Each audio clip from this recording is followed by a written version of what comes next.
কোন নারীকে বিশ্বের অর্ধেক সৌন্দর্য দান করা হয়েছিল?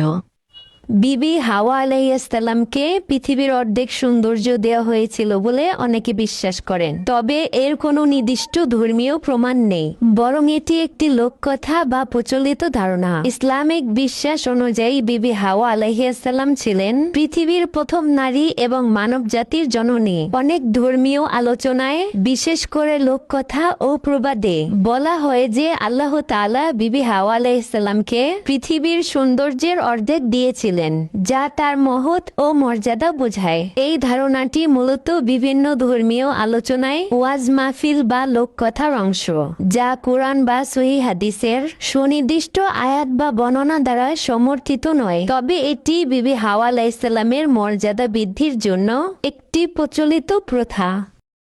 স্বামীকে গালি দেওয়া ইসলামে কি? বড় গুনাহের অন্তর্ভুক্ত। স্বামীকে তুই বলা কোন শ্রেণীতে পড়ে? অসম্মানজনক আচরণ। ইসলামে স্বামীকে সম্মান করা স্ত্রীর জন্য কি? গুরুত্বপূর্ণ দায়িত্ব। স্ত্রী স্বামীকে সম্মান করলে কি লাভ? সংসারে শান্তি হয়। ইসলামে উত্তম স্ত্রী কে? যে স্বামীকে সম্মান করে। বাবা মার সামনে কোন কথা বলা হারাম? উফ বা ধুর। বাবা মার বদদোয়া কখন কবুল হয় দ্রুত? কষ্ট পেলে। বাবা মার চোখে পানি ফেলানো কি? কবিরা গুনাহ। বাবা মাকে সন্তুষ্ট রাখলে আল্লাহ কি দেন? দুনিয়া ও আখিরাত। বাবা মার জন্য সন্তানের দোয়া কখন বন্ধ হয়? না, কখনো বন্ধ হয় না। টাকার অভাব দূর করার জন্যে কোন দোয়া পড়তে হয়? ইয়া বাসিতু 10 বার পড়ে হাতের তালুতে ফু দিয়ে হাত মুখমণ্ডলে বুলিয়ে দিন। হঠাৎ অর্থকষ্টে পড়লে কোন দোয়া পড়তে হয়? আল্লাহুম্মা ইকফিনি বিহালালিকা আন হারামিকা নিয়মিত 11 বার পড়ুন। ব্যবসায় বরকত পাওয়ার জন্য কোন দোয়া পড়তে হয়? ইয়া ফাত্তাহু নিয়মিত 70 বার পড়ুন। অন্যের গীবত বা বদনাম করলে কি শাস্তি হবে? অন্যের গীবত বা বদনাম করলে ইসলামে একে মৃত ভাইয়ের মাংস খাওয়ার সমতুল্য পাপ বলা হয়েছে এবং আল্লাহ তাআলা এর কঠোর হুঁশিয়ার দিয়েছেন, তোমরা একে অপরের গীবত করো না। তোমাদের কেউ কি তার মৃত ভাইয়ের গোশত খেতে পছন্দ করবে?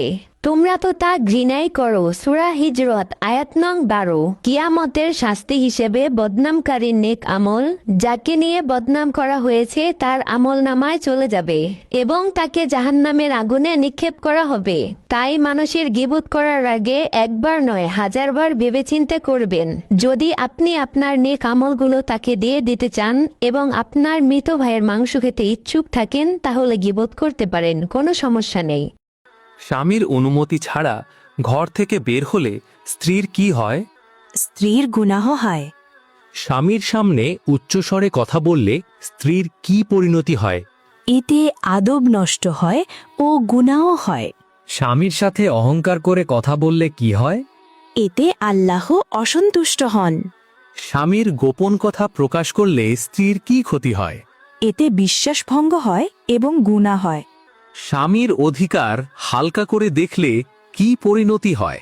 স্ত্রীকে আখিরাতে জবাবদিহি করতে হবে।